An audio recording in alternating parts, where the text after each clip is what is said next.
नमस्कार, मी दीपक गागरे, टाटा धान्य कंपनीचा अहिल्यानगर जिल्ह्याचा प्रतिनिधी. आज आपण आलेलो कपाशी क्षेत्रावर.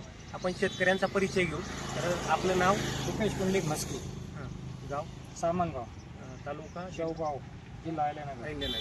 तर आज आपण या क्षेत्रावर तुम्ही कोणत्या कंपनीचा आणि कोणता वाण केला आहे? Tata BX. Tata big x. तर हा जो तुम्ही टाटा बिग एक्स केलाय, तर या वाणाची तुम्हाला काय चांगले वैशिष्ट्य वाटली? बोंड मोठं आहे. बोंडाची संख्या, आता शेतकरी बांधवांनो तुम्ही बघू शकता, बोंडाची संख्या ही म्हणजे संख्या पण जास्त आहे आणि बोंड मोठं आहे. त्यानंतर अजून रोगराई कमी आहे. रोगराईला कमी आहे वाण.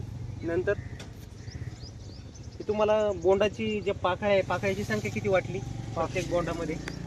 बऱ्यापैकी. किती पाकळ्यांचा? 5 पाकळ्यांचं बोंड वाटलं. आणि हे आता कुठंही एवढं पूर परिस्थिती किंवा आपल्या क्षेत्रामध्ये आतापर्यंत पाणी होतं, तर पुढं तुम्हाला लाल पान वाटतंय का कुठं क्षेत्रामध्ये? हे तुम्ही हे पण बघू शकता की पुढंही लाल पान नाही, कारण पूर्ण कपाशीमध्ये पाणी असतानाही म्हणजे आता वापसा कंडिशन आली, हिरवा प्लॉट आहे पूर्ण. तर हा असा टाटाचा बिग एक्स वाण आहे, जेणेकरून काकांनी जसे वैशिष्ट्य सांगितले का बाबा मला बोंडाची संख्या जास्त वाटली, मोठं बोंड वाटलं का, जेणेकरून मोठं बोंड असल्यामुळं पुढं वेचणीला पण आपल्याला ते सोपं जाणार आहे. आणि त्यानंतर 5 पाकळ्याचं बऱ्यापैकी बोंड वाटलं. आणि जसं आपण वजन केलं तर वजन किती ग्रॅम बसलं बोंडाचं? 30 ते 32 ग्रॅम वजन एका बोंडाचं बसलंय. आणि पूर्णपणे म्हणजे रोगाला सहनशील आणि मोठ्या बोंडाचा असा टाटाचा बिग एक्स वाण आहे.